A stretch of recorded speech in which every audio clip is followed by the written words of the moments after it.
सहनौ भवतु सह नौ भुनक्तु सह वीर्यङ्करवावहै तेजस्विनावधीतमस्तु मा विद्विषावहै। ॐ शान्ति शान्ति शान्तिः।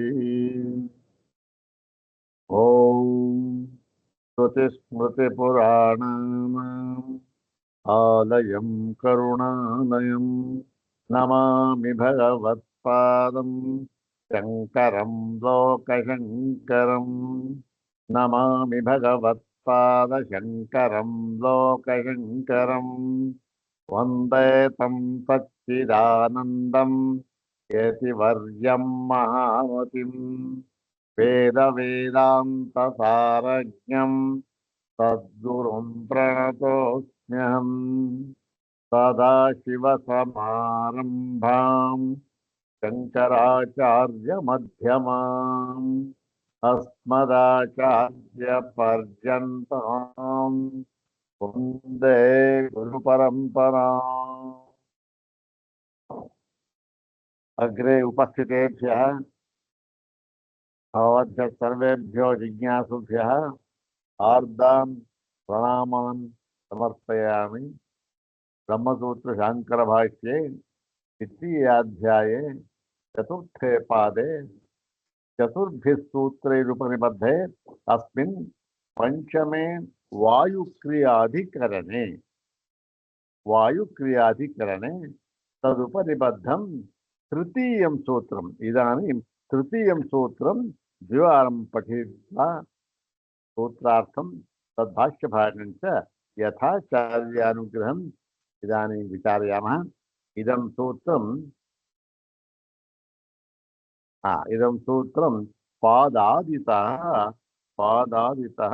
एकादशं सूत्रम्। पूर्वाग्रे शङ्करभगवत्पूज्यपादानां सुप्रभातश्लोकमेकं पठित्वा तेषां पादारविन्दयोः शिरसा प्रणिपत्य अनुग्रहं च प्राप्य प्रकृतम् एकादशं सूत्रं तद्भाष्यभागं च यथाचार्यानुग्रहं विचारयामः। इदानीं शङ्करभगवत्पूज्यपाद आचार्य सुप्रभातश्लोकमेकं द्विवारं पठामः।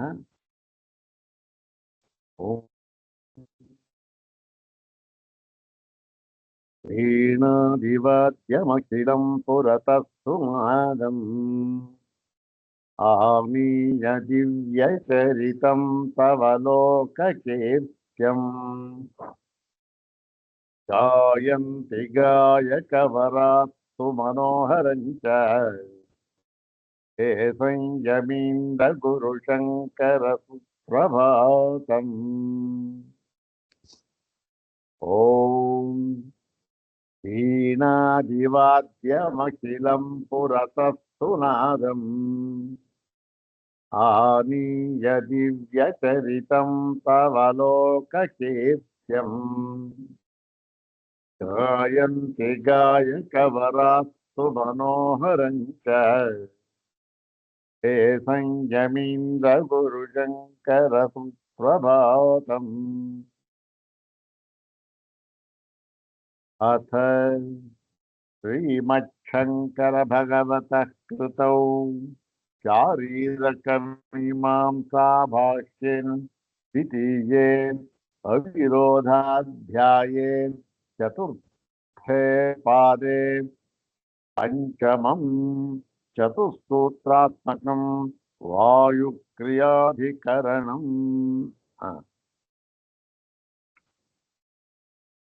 वायुक्रियाधिकरणम्। ॐ न वायुक्रिये पृथगुपदेशात् ॐ चक्षुरादिवत्तु दत्तः शिष्यादिभ्यः ॐ अकरणत्वाच्चन दोषस्तथा हि दर्शयति ॐ पंचवृत्तिर्मनोवद्य परिष्यते। ಇವು ಈ ವಾಯುಕ್ರಿಯಾಧಿಕರಣದಲ್ಲಿ ಉಪನಿಬದ್ಧವಾಗಿರತಕ್ಕಂತಹ 4 ಸೂತ್ರಗಳು ಪ್ರಕೃತ. ಇದರಲ್ಲಿ ಈ ಮೂರನೆಯ ಸೂತ್ರ ಯಾವುದು? ಓಂ ಅಕರಣತ್ವಾಚನದೋಷಸ್ತಥಾ ಹಿ ದರ್ಶಯತಿ. ಓಂ ಅಕರಣತ್ವಾಚನದೋಷಸ್ತಥಾ ಹಿ ದರ್ಶಯತಿ. ಇದು ಮೂರನೆಯ ಸೂತ್ರ. ಹಿಂದೆ ಪೂರ್ವ ಪಕ್ಷಿ ಏನ್ ಹೇಳಿದ್ದ ನೋಡಿ ಸ್ವಾಮಿ, ಮುಖ್ಯ ಪ್ರಾಣ ಇದ್ದ ಇತರ ಕರಣಗಳಂತೆ ಬೇರೆ ಬೇರೆ ಇದೆ, ಪ್ರಾಣಿಗಳು ಅಂತ ಹೇಳ್ತಾರೆ. ಆ ಪ್ರಾಣಿಗಳನ್ನೇ ನಾವು ಕರಣಗಳು ಅಂತ ಹೇಳಿದ್ದೇವೆ. ಆ ಒಂದು ಕರಣ ಶಬ್ದದಿಂದ ಸೂಚಿತವಾಗಿರತಕ್ಕಂತಹ ಪ್ರಾಣಗಳು ಎಷ್ಟಿವೆ? 11 11ಕ್ಕೂ ಕೂಡ ಏನನ್ನು ಹೇಳಿದ್ದಾರೆ? ವಿಷಯವನ್ನು ಹೇಳಿದ್ದಾರೆ. 11 ವಿಷಯವನ್ನು ಹೇಳಿದ್ದಾರೆ. ಈಗ ಈ ವಾಯು ಇದೆಯಲ್ಲ, ಇವಕ್ಕೆಲ್ಲದಕ್ಕಿಂತಲೂ ಮುಖ್ಯವಾಗಿ ಮುಖ್ಯ ಪ್ರಾಣ ಅಂತ ಒಬ್ಬ ಇದ್ದಾನೆ. ಅವನು ಇವರಿಗೆಲ್ಲರಿಗೂ ಕೂಡ ಪ್ರಧಾನನಾಗಿದ್ದರೂ ಕೂಡ ಅವನು ಏನಾಗಿದ್ದಾನೆ? ಕೇವಲ ರಾಜನಿಗೆ ಈ ಪ್ರಜೆಗಳು ಹೇಗೆ ಇರ್ತಾರೆ? ಅಧೀನರಾಗಿರ್ತಾರೆ. ಮತ್ತು ರಾಜನ ಒಂದು ಹಿತಕ್ಕೋಸ್ಕರ ಇವರೆಲ್ಲ ಕೆಲಸ ಮಾಡ್ತಾ ಇರ್ತಾರೆ. ಆಯ್ತು, ಪ್ರಜೆಗಳಾಯಿತು. ಮಂತ್ರಿ ಅವನು ಅಷ್ಟೇ. ಮಂತ್ರಿ, ಮಹಾಮಂತ್ರಿ, ಮಹಾಮಂತ್ರಿಗಳು ಅಷ್ಟೇ ಇದೆ. ಅವನು ಕೂಡ ಏನ್ ಹೇಳ್ತಾನೆ? ರಾಜನಿಗೆ ಅಧೀನನಾಗಿ ಅವನು ಮಾಡ್ತಾ ಇದ್ದಾನೆ ಅಷ್ಟೇ. ಏನು ವ್ಯತ್ಯಾಸ ಏನು? ಇವರು ಸಾಮಾನ್ಯ ಪ್ರಜೆಗಳು, ಅವನು ಮಹಾಮಂತ್ರಿ, ಪ್ರಧಾನಮಂತ್ರಿ, ಅಷ್ಟೇ ವ್ಯತ್ಯಾಸ. ಆದರೆ ಈ ರಾಜನಿಗೋಸ್ಕರ ಇವರೆಲ್ಲ ಕೆಲಸ ಮಾಡ್ತಾ ಇದ್ದಾರೆ ಅನ್ನುವುದರಲ್ಲಿ ಯಾವ ವ್ಯತ್ಯಾಸವೂ ಇಲ್ಲ. ಹೌದ್ ತಾನೆ? ಹಾಗಾಗಿ ಏನಾಗಿದೆ, ಈ ಒಂದು ಏಕಾದಶ ಪ್ರಾಣಗಳು ಅಂತ ಏನಿದೆ ಅವೆಲ್ಲವೂ ಕೂಡ ಪ್ರಜೆಗಳ ಸ್ಥಾನದಲ್ಲಿ ಇವೆ. ಪ್ರಜೆಗಳ ಸ್ಥಾನದಲ್ಲಿ ಇದ್ದುಕೊಂಡು ಜೀವನಿಗಾಗಿ ಕೆಲಸ ಮಾಡ್ತಾ ಇವೆ. ಅದೇ ರೀತಿ ಮುಖ್ಯ ಪ್ರಾಣನೂ ಕೂಡ ಆ 11 ಪ್ರಾಣಗಳಂತೆ ಮುಖ್ಯ ಪ್ರಾಣನೂ ಕೂಡ ಏನ್ ಮಾಡ್ತಾ ಇದ್ದಾನೆ? ರಾಜನ ಹಿತಕ್ಕೋಸ್ಕರ ಅವನು ಕೆಲಸ ಮಾಡ್ತಾ ಇದ್ದಾನೆ. ಹಾಗಾಗಿ ಅವನು ಕೂಡ ಏನಾಯ್ತು? ಒಂದು ಕರಣ ಅಂತಲೇ ತೀರ್ಮಾನವಾಗುತ್ತೆ. ಹೌದಾನೆ? ವಾಯುವು ಕೂಡ ಈ ಏಕಾದಶ ಪ್ರಾಣಗಳಂತೆ ಅವನು ಕೂಡ ಕಾರಣವಾಗಿದ್ದಾನೆ. ಯಾರಿಗೆ? ಜೀವನಿಗೆ. ಕಾರಣವಾಗಿರುವುದರಿಂದ ಅವನು ಕೂಡ ಏನಾಗಿದ್ದಾನೆ? ಕಾರ್ಯವಾಗಿದ್ದಾನೆ.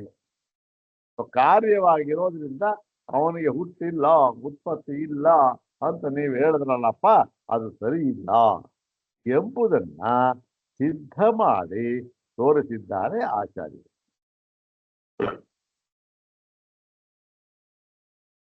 ಸಿದ್ಧ ಮಾಡಿ ತೋರಿಸಿದ್ದಾರೆ. ಆಯ್ತು. ಈಗ ಇಷ್ಟೆಲ್ಲ ಆದ್ಮೇಲೆ ಪೂರ್ವ ಪಕ್ಷಿ ಏನ್ ಮಾಡ್ದ? ಒಂದು ಆಕ್ಷೇಪವನ್ನು ಹಾಕಿದ. ನೋಡಿ ಸ್ವಾಮಿ, ನೀವು ಕರಣವಲ್ಲ ಅಂತ ಹೇಳಿದ್ರಿ ಪ್ರಾಣಕ್ಕೆ. ಹೌದಾರೆ? ನೋಡಿ ಎಂತ ಪಾಯಿಂಟ್ ಹಾಕ್ತಾ ಇದ್ದೇನೆ. ಎದುರುಗಡೆ ಇವನು ಪೂರ್ವ ಪಕ್ಷಿ, ಪ್ರತಿಪಕ್ಷಿ. ನೋಡಿ ಸ್ವಾಮಿ, ನೀವು ಮುಖ್ಯ ಪ್ರಾಣನನ್ನ ಏನ್ ಹೇಳಿದ್ರಿ? ಅವನು ಕೂಡ ಕರಣವೇ ಆಗಿದ್ದಾನೆ ಅಂತ ಹೇಳಿದ್ರಿ.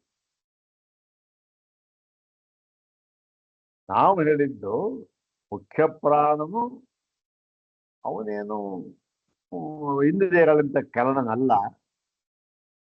ಅವನಿಗೂ ಕೂಡ ಅವನು ಸ್ವತಂತ್ರನಾಗಿದ್ದಾನೆ.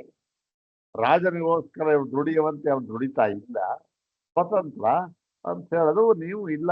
ಕಾರಣ ಅವನು ಕೂಡ ಕರಣವೇ, ರಾಜನಿಗೆ ಕರಣವಾಗಿದ್ದಾನೆ, ಕರಣ ರೂಪನಲ್ಲಿ ಇದ್ದಾನೆ ಅಂತ ಹೇಳಿದ್ರಿ. ಆಯ್ತು. ಈಗ ನೀವು ಈ ಮುಖ್ಯ ಪ್ರಾಣನನ್ನು ಕೂಡ ಕಾರಣ ಅಂತ ಹೇಳಿಬಿಟ್ರೆ ಏನು ದೋಷ ಬರುತ್ತೆ ಗೊತ್ತಾ? ಏನಪ್ಪ ದೋಷ ಬರುತ್ತೆ? ಈಗ ಯಾವಾಗ ಕಾರಣ ಅಂತ ಹೇಳ್ತೀರೋ ಆಗ ಏನ್ ಹೇಳ್ಬೇಕು ನೀವು? ಆ ಕಾರಣಕ್ಕೆ ಒಂದು ವಿಷಯವನ್ನ ಹೇಳಲೇಬೇಕು. ಹೌದಾ? ಕಣ್ಣು ಅದನ್ನು ಕರಣ ಅಂತ ಕರೆದ್ರಿ. ಕರಣ ಅಂತ ಕರೆದ ಮೇಲೆ ಅದಕ್ಕೆ ವಿಷಯ ಒಂದಿರಬೇಕು. ಯಾಕೆ? ಅದರ ಕ್ರಿಯೆಗೆ ಸಂಬಂಧಪಟ್ಟಂತೆ ನೋಟ ಎನ್ನುವ ಕ್ರಿಯೆಗೆ ಅದಕ್ಕೆ ಒಂದು ವಿಷಯ ಇರಬೇಕು. ಯಾವುದು? ನೋಡಲ್ಪಡತಕ್ಕದ್ದು ಅಂತ ಒಂದಿರಬೇಕು, ವಿಷಯ ಒಂದಿರಬೇಕು. ಅಲ್ಲಿ ಇದೆ. ಹೀಗೆ 11 ಪ್ರಾಣಿಗಳಿಗೂ ಕೂಡ 11 ವಿಷಯವನ್ನು ಹೇಳಿದ್ದಾರೆ. ಹಾಗೆ ಕಣ್ಣಿಗೆ ಕೇಳುವುದು ಅದಕ್ಕೆ ತಕ್ಕ ವಿಷಯ, ಕಣ್ಣಿಗೆ ನೋಡುವುದು ಅದಕ್ಕೆ ತಕ್ಕ ವಿಷಯ, ಕಿವಿಗೆ ಕೇಳುವುದು ಅದಕ್ಕೆ ತಕ್ಕ ವಿಷಯ, ಈ ಚರ್ಮಕ್ಕೆ ಸ್ಪರ್ಶ ಅದಕ್ಕೆ ತಕ್ಕ ಎಲ್ಲ ಹೇಳಿದ್ದಾರೆ. ಮತ್ತೆ ಇನ್ನೊಂದೇನು ಹೇಳಿದ್ದಾರೆ? ವಿಷಯಗಳನ್ನ ಈ 11ಕ್ಕಿಂತ ಹೆಚ್ಚಾಗಿ 12ನೇ ವಿಷಯ ಒಂದಿದೆ ಅಂತಕ್ಕಂಥದ್ದು ಎಲ್ಲೂ ಇಲ್ಲ. ಪ್ರಪಂಚದಲ್ಲಿ ಎಷ್ಟೇ ವಿಷಯ ಇದ್ದರೂ ಕೂಡ ಅವೆಲ್ಲವೂ ಕೂಡ ಏನಾಗಿದೆ? ಕೇವಲ 11 ವಿಭಾಗಗಳಲ್ಲಿ ವಿಭಾಗಿಸಲ್ಪಟ್ಟಿದೆ ಅಷ್ಟೇ. 12ನೇ ವಿಭಾಗ ಅಂತ ಇಲ್ಲ, 12ನೇ ವಿಷಯ ಹಾಕೊಂಡ್ರೆ ಅಂತ ಇಲ್ಲ. ಒಂದು ವಿಷಯದಲ್ಲಿ ಸಾವಿರಾರು ಇರಬಹುದು. ಯಾವುದು? ಆ ಒಂದು ವಿಭಾಗಗಳು. ನೋಟ ಅಂತ ಇದೆ, ನೋಡಲ್ಪಡತಕ್ಕದ್ದು ವಿಷಯ. ಅದು ನೋಡಲ್ಪಡತಕ್ಕದ್ದು ಎಷ್ಟು ಬೇಕಾದ್ರೂ ಇರಬಹುದು, ಅದೆಲ್ಲ ಮುಖ್ಯ. ಆದರೆ ಈ ನೋಡಲ್ಪಡತಕ್ಕದ್ದು ನೋಟ ಅಂತಕ್ಕಂಥ ಇದೆಯಲ್ಲ, ಅದು ಏನಾಗಿದೆ? ಅದು ಒಂದೇ. ಹೀಗಾಗಿ ಏನಾಗಿದೆ? 11 ಪ್ರಾಣಿಗಳಿಗೆ 11 ವಿಷಯ, 12ನೇ ವಿಷಯ ಅಂತ ಇಲ್ಲ. ಈಗ ನೋಡಿ, ಇದನ್ನ ಸ್ವಲ್ಪ ನಿಧಾನವಾಗಿ ಕೇಳಿದ್ರೆ ಹೇಗೆ ಎಂತ ಪಾಯಿಂಟ್ ಹಾಕಿದ. ಈಗ ನೋಡಿ ಸ್ವಾಮಿ, ನೀವು ಈ ಒಂದು ಮುಖ್ಯ ಪ್ರಾಣನನ್ನ ಅವನು ಕೂಡ ಏನೂ ಕೂಡ ಅವನು ವಿಶಿಷ್ಟವಾಗೇನು ಇಲ್ಲ. ಅವನಿಗೆ ಯಾವ ವಿಶೇಷವೂ ಇಲ್ಲ. ಏನಂದ್ರೆ ಅವನು ಮಹಾಮಂತ್ರಿ ಇದ್ದಾಗಿದ್ದಾನೆ. ಈ ಬೇರೆ ಬೇರೆ ಈ ಕಾಲದ ಪ್ರಜೆಗಳಿದ್ದಾಗಿದ್ದಾರೆ ಅಷ್ಟೇ. ಆದರೆ ರಾಜನಿಗೋಸ್ಕರ ಕೆಲಸ ಮಾಡ್ತಾ ಇದ್ದಾರೆ ಎಲ್ಲರೂ ಅಂತ ಅನ್ನೋದ್ರಲ್ಲಿ ಯಾವ ವ್ಯತ್ಯಾಸವೂ ಇಲ್ಲ. ಆಯ್ತು, ನೀವು ಹೀಗೆ ಈ ಉದಾಹರಣೆಯನ್ನ ಕೊಟ್ಟುಬಿಟ್ಟು ಮುಖ್ಯ ಪ್ರಾಣನನ್ನು ಕೂಡ ಕರಣ ಅಂತ ಹೇಳಿಬಿಟ್ರೆ ಮುಖ್ಯ ಪ್ರಾಣನಿಗೆ ವಿಷಯವಾಗಿ ಯಾವುದನ್ನು ಹೇಳ್ತೀರಿ ಸ್ವಾಮಿ? 12ನೇ ವಿಷಯ ಅಂತ ಇದೆಯಾ ಏದಾರ? ಇಲ್ಲ. ಇರ್ತಕ್ಕಂಥದ್ದೇ 11 ವಿಷಯ. 11 ವಿಷಯಕ್ಕಿಂತ ಬೇರಾಗಿ ಇನ್ನೊಂದು ವಿಷಯ 12ನೇ ಅಂತ ಇಲ್ಲ. ಆವಾಗ ಏನಾಗುತ್ತೆ? ದೋಷ ಬರುತ್ತೆ. ಕಾರಣ ಹೇಳಿದ್ರಿ, ಅದಕ್ಕೆ ವಿಷಯವೇ ಇಲ್ಲ. ವಿಷಯವೇ ಇಲ್ಲದೆ ಇದ್ದಾಗ ಅದಕ್ಕೆ ಕಾರಣ ಅಂತ ಆಗುತ್ತಾ ಸ್ವಾಮಿ? ಇಲ್ಲ. ಏನ್ ನೀವು ಹೇಳ್ತಾ ಇದ್ದೀರಿ? ಆದ್ದರಿಂದ ನೋಡಿ, ಈ ಒಂದು ಪ್ರಾಣನನ್ನ ನೀವು ಅಕರಣ ಕರಣವಲ್ಲ ಅಂತ ಹೇಳುವುದಕ್ಕೆ ಆಗುವುದಿಲ್ಲ. ಕರಣ ಅಂದ್ರೆ ಕೇಳಿಸ್ಬೇಕು. ಕರಣ ಅಕರಣ, ಅವನು ಕರಣವಲ್ಲ ಅಂತ ನಾವು ಹೇಳ್ತಾ ಇದ್ದೀವಲ್ಲ, ಅದು ಸರಿಯಲ್ಲ. ಅವನು ಕರಣನೇ. ಇವನು ಕೂಡ ಬೇರೆ ಅಂತೆ, ಅವನು ಕೂಡ ಕರಣವೇ. ಕರಣವೇ ಅಂತ ನೀವು ಹೇಳಲ್ಲ, ಅದಕ್ಕೊಂದು ವಿಷಯ ಬೇಕು. ಏನಿದೆ ಸ್ವಾಮಿ ವಿಷಯ? ಹೇಳಿ ಸ್ವಾಮಿ ನೋಡೋಣ. ಆದ್ದರಿಂದ ಈ ದೋಷ ಅಂತಕ್ಕಂಥದ್ದು ಬರುತ್ತೆ, ವಿಷಯ ಅಂತಕ್ಕಂಥದ್ದು ಇರೋದಿಲ್ಲ. ಯಾವ ವಿಷಯ ಇಲ್ಲವೋ ಆಗ ಕರಣ ಅಂತ ಆಗೋದಿಲ್ಲ. ಆದ್ದರಿಂದ ನೀವು ಮುಖ್ಯ ಪ್ರಾಣನನ್ನ ಕರಣ ಅಂತ ಹೇಳಿದ್ದು ತಪ್ಪಾಯಿತು ಅಂತ ಹೇಳಿದ್ರು. ಅದಕ್ಕಾಗಿ ಅದನ್ನ ಈ ಒಂದು ಆಕ್ಷೇಪವನ್ನ ಪರಿಹಾರ ಮಾಡುವುದಕ್ಕಾಗಿ ಈ ಸೂತ್ರ ಬಂದಿದೆ. ಓಂ ಅಕರಣತ್ವಾಚರ ದೋಷಸ್ತಥಾಹಿ ದರ್ಶಯತಿ ಅಂತಕ್ಕಂಥ. ಈಗ ಈ ಪದವಿಭಾಗವನ್ನ ಅಕರಣತ್ವಾತ್ ಚ ದೋಷಃ ತಥಾ ಹಿ ದರ್ಶಯತಿ ಎಷ್ಟು ಇತಿ ಸಪ್ತಪದಾತ್ಮಕಮಿದಂ ಸ್ತೋತ್ರಂ. ಈಗ ಅನ್ವಯ ನೋಡಿ ಏನಾಗುತ್ತೆ. ಚ ಪ್ರಾಣಸ್ಯ ಅಕರಣತ್ವಾತ್, ಅಕರಣತ್ವಾತ್ ಅಂತ ಇದೆ. ಯಾವ್ದು ಅಕರಣ ಅಂತ ನಾವು ಹೇಳ್ತಾ ಇರ್ತಕ್ಕಂಥದ್ದು? ಪ್ರಾಣ. ಇವಾಗ ಪ್ರಾಣವು ಈ ಒಂದು ಅಕರಣತ್ವ ಅದೇನು ಕರಣವಲ್ಲದ್ದರಿಂದ ಏನ್ ಹೇಳಿದ್ರಿ ನೀವು? ಪ್ರಾಣವು ಕರಣವಲ್ಲ ಅಂತ ಹೇಳಿದ್ರಿ. ಕರಣವಲ್ಲ, ಕರಣ. ಕರಣ ಅಂತ ಹೇಳಿದ್ಮೇಲೆ ಅದಕ್ಕೆ ಒಂದು ವಿಷಯ ಇರಬೇಕು. ಆದ್ದರಿಂದ ಕರಣವಲ್ಲ ಅಂತ ಹೇಳೋಣ ಅಂತಂದ್ರೆ ಈ ಕರಣವಲ್ಲದ್ದರಿಂದ ಕರಣವಲ್ಲ ಅಂತ ಹೇಳಿದ್ರೂ ಕೂಡ ಯಾವ ದೋಷವೂ ಇಲ್ಲ.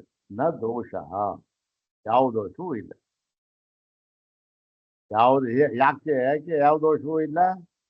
ಕರಣ ಅಂತಕ್ಕಂಥದ್ದು ಪ್ರಾಣನಿಗೆ, ಮುಖ್ಯ ಪ್ರಾಣನಿಗೆ ಅವನು ಕೂಡ ಕರಣೆ. ಮತ್ತೆ ಇಲ್ಲಿ ಏನ್ ಹೇಳಿದ್ದಾರೆ? ಆ ಕರಣನಾದರೂ ಕೂಡ ಅವನಿಗೆ ವಿಷಯವಿಲ್ಲ, ಆದ್ದರಿಂದ ಕರಣನಲ್ಲ ಅಂತ ಹೇಳ್ತಾ ಇದ್ದೀರಲ್ಲ, ಅದೇನು ಏನು ದೋಷ ಅಲ್ಲ. ಅಕರಣತ್ವ ಅದು ಕರಣ ಇಲ್ಲ ಅಂತ ಹೇಳಿ ಏನು ದೋಷ ಏನಿಲ್ಲ ಅದಕ್ಕೆ. ಸತ ಐದರು ಯಾಕೆ? ಅದು ಅದೇ ರೀತಿ ಶ್ರುತಿಗಳಲ್ಲಿ ಹೇಳಲ್ಪಟ್ಟಿವೆ ಅಂತ ಹೇಳಿ ಈ ಒಂದು ಸೂತ್ರ ಏನು ಇದರ ಒಂದು ಇದೇನೆ. ಈ ಪ್ರಾಣವನ್ನೂ ಕೂಡ ಜೀವನ ಕರ್ತೃತ್ವ ಭೋಕ್ತೃತ್ವಕ್ಕೆ ಕಾರಣ ಅಂತ ಹೇಳೋದಾದ್ರೆ ಆಚಾರ್ಯ ಸಿದ್ಧ ಮಾಡಿದ್ರಲ್ಲ. ಇಲ್ಲ ಸ್ವಾಮಿ 11 ಅಂತ ಇದು ಕೂಡ ಕಾರಣವೇ ಅಂತ ಹೇಳಿದ್ರಲ್ಲ ಮಹಾಮಂತ್ರಿ ಇದ್ದಾಗಿ ಇವನಷ್ಟೇ. ನೀವು ಹೀಗೆ ಅಂದ್ಬಿಟ್ಟು ಕರ್ತೃತ್ವ ಭೋಕ್ತೃತ್ವ ಕಾರಣ ಅಂತ ಹೇಳೋದಾದ್ರೆ ಅದಕ್ಕೆ ವಿಷಯವನ್ನು ಹೇಳಬೇಕಾಗುತ್ತಲ್ಲ. ಆದರೆ ಪ್ರಾಣಕ್ಕೆ ಈ ಒಂದು ಚಕ್ಷುರಾದಿಗಳಂತೆ ಆ ವಿಷಯವನ್ನು ಕೂಡ ಹೇಳಿಲ್ಲ. ಯಾಕೆ? ವಿಷಯ ಹಂಗಾಳದ ವಿಷಯ ಅಂತ ಇಲ್ಲವೇ ಇಲ್ಲ. ಹೀಗಂತ ಹೇಳುವುದಾದರೆ ಇದು ಪೂರ್ವ ಪಕ್ಷಾಭಿಪ್ರಾಯ. ಇಷ್ಟೂ ಕೂಡ ಪೂರ್ವ ಪಕ್ಷಾಭಿಪ್ರಾಯ. ಹೀಗಂತ ಹೇಳೋದಾದ್ರೆ ಇದೇನು ದೋಷವಲ್ಲ. ಏನು ದೋಷ ಅಲ್ಲಪ್ಪ. ಯಾಕೆ ಅಂದ್ರೆ ಹೀಗೆಂದೇ ಶ್ರುತಿಗಳು ತಿಳಿಸುತ್ತಿರುವುದರಿಂದ ತಥಾಹಿ ದರ್ಶಯತಿ. ಹೀಗೆಂದೇ ಶ್ರುತಿಗಳು ಹೇಳ್ತಾ ಇದ್ದಾರೆ. ಇದನ್ನ ನೋಡೋಣ ಭಾಷ್ಯಭಾಗವನ್ನ. 192ನೇ ಭಾಷ್ಯಭಾಗ. ಯಾದೇತತ್ ಯದಿ ಚಕ್ಷುರಾದಿವತ್ ಪ್ರಾಣಚ ಜೀವಂ ಪ್ರತಿ ಕರ್ಣಭಾವ ಅಭ್ಯುಪಗಮ್ಯೇತ ವಿಷಯಾಂತರಂ ರೂಪಾದಿವತ್ ಪ್ರಸಜ್ಯೇತ. ನೋಡಿ, ಪೂರ್ವ ಪಕ್ಷಿ ಅವರ ಮತ ಹೀಗಿರಬಹುದು. ಏನು? ಒಂದು ವೇಳೆ ಚಕ್ಷುರಾದಿವತ್ ಕಣ್ಣೇ ಮುಂತಾದವುಗಳಂತೆ ಈ ಒಂದು ಪ್ರಾಣಕ್ಕೂ ಕೂಡ ಈ ಜೀವನಿಗೋಸ್ಕರ ಅವನು ಕರ್ತೃತ್ವ ಭೋಕ್ತೃತ್ವ, ಜೀವನ ಕರ್ತೃತ್ವ ಭೋಕ್ತೃತ್ವಕ್ಕೆ ಕೆಲಸ ಮಾಡ್ತಾ ಇದ್ದಾನೆ. ಹೇಗೆ? ಕರಣವಾಗಿ ಸಾಧನವಾಗಿ ಕೆಲಸ ಮಾಡ್ತಾ ಇದ್ದಾನೆ ಅಂತ ಈ ಜೀವನಿಗೆ ಕರಣಭಾವವನ್ನು ನೀವು ಹೇಳಿದ್ದೇ ಆದರೆ, ಒಪ್ಪಿಕೊಂಡದ್ದೇ ಆದರೆ, ಆಗ ವಿಷಯಾಂತರಂ ರೂಪಾದಿವತ್ ಪ್ರಸಜ್ಯೇತ. ಆಗ ನೀವು ಕಣ್ಣುಗಳೇ ಮುಂತಾದವುಗಳಂತೆ ಇವದಕ್ಕೂ ಕೂಡ ಒಂದು ವಿಷಯವನ್ನು ಹೇಳಬೇಕು. ಮುಖ್ಯ ಪ್ರಾಣನನ್ನ ನೀವು ಕರ್ಣ ಅಂತ ಹೇಳೋದಾದ್ರೆ ಹೇಳಿದ್ರಲ್ಲ, ಹಿಂದೆ ಹೇಳಿದ್ರಲ್ಲ, ಸಿದ್ಧ ಮಾಡಿ ತೋರಿಸ್ತಾರಲ್ಲ ಆಚಾರ್ಯ ಕರ್ಣ ಅಂತ. ಪೂರ್ವ ಪಕ್ಷ ಹೇಳ್ತಾ ಇದ್ದಾನೆ, ನೋಡಿ ಸ್ವಾಮಿ, ನೀವು ಕರ್ಣ ಅಂತ ಸಿದ್ಧ ಮಾಡಿದ್ರೆ ಅದಕ್ಕೆ ವಿಷಯ ಅಂತ ಹೇಳ್ಬೇಕು ನೀವು. ರೂಪಾದಿವನ್ನು ಪ್ರಸಿದ್ಧ, ಚಕ್ಷುಗೆ ರೂಪ ಇದೆ, ಹೀಗೆ ಪ್ರಸಜ್ಜೆ ಹೇಳಬೇಕಾಗುತ್ತೆ ಅಂದ್ಬಿಟ್ಟು ರೂಪಾದಿ ಆಲೋಚನಾದಿಭಿ ವೃತ್ತಿಭಿ ಯಥಾ ಸ್ವಂ ಚಕ್ಷುರಾದೀನಾಂ ಜೀವಂ ಪ್ರತಿ ಕರ್ಣಭಾವೋ ಭವತಿ. ರೂಪಾದಿ ಆಲೋಚನಾದಿ ಅಂದ್ರೆ ಏನು? ಈ ರೂಪಾದಿಗಳನ್ನ, ಈ ಆಲೋಚನಾ ಅಂದ್ರೆ ಅದನ್ನ ಚಿಂತಿಸುವುದು ಕಾಣುವುದು ಅಂತ ಅರ್ಥ. ರೂಪಾದಿಗಳನ್ನ ಕಾಣುವುದರಿಂದ ಅದ್ಯಾವುದು? ಕಣ್ಣಿಗೆ ವೃತ್ತಿಯಾಗಿದೆ. ವೃತ್ತಿಯಾಗಿದೆ ಯಥಾ ಸ್ವಂ ಅಂದ್ರೆ ಯಥಾ ಸ್ವಂ ಅಂದ್ರೆ ಸ್ವಂ ವಿಷಯ, ತನಗೆ ವಿಷಯವಾಗಿರ್ತಕ್ಕಂಥ ಅದನ್ನ ಅದು ಗ್ರಹಿಸುತ್ತೆ, ಕಣ್ಣು ನೋಡುತ್ತೆ. ಚಕ್ಷುರಾದೀನ ಜೀವಂ ಪ್ರತಿ ಕರ್ಣಭಾವೋ ಭವತಿ. ಇವನು ತಿಳಿಸುತ್ತೆ, ಅದರ ಪ್ರಕಾರ ಜೀವನಿಗೆ ಅದು ಆನಂದವನ್ನು ಏನೋ ಉಂಟು ಮಾಡುತ್ತೆ, ಕರ್ತೃತ್ವ ಭೋಕ್ತೃತ್ವಕ್ಕೆ ಕಾರಣವಾಗುತ್ತೆ.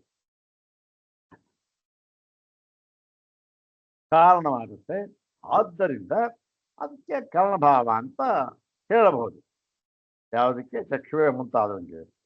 ಮತ್ತು ಅಪಿಚ ಏಕಾದಶೈವ ಕಾರ್ಯಜಾತಾನಿ ರೂಪ ಆಲೋಚನಾದೀನಿ ಪರಿಗಣಿತಾನಿ ಯದರ್ಥಂ ಏಕಾದಶ ಪ್ರಾಣ ಸಂಗ್ರಹೀತ.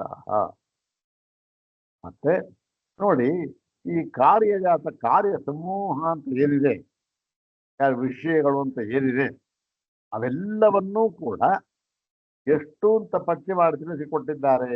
ಏಕಾದಶ ಏವ, ಏಕಾದಶೈವ 11 ಅಷ್ಟೇ. 11ಕ್ಕಿಂತ ಹೆಚ್ಚಾಗಿ 12ನೇನು ಇಲ್ಲ. ಇದು ಪರಿಗಣಿತ, ಇದನ್ನ ಪರಿಗಣಿಸಲ್ಪಟ್ಟೆ 11 ವಿಷಯ ಅಂತಂತ. ಆ 11 ವಿಷಯಕ್ಕೆ ತಕ್ಕಂತೆ ಏನಾಗಿದೆ?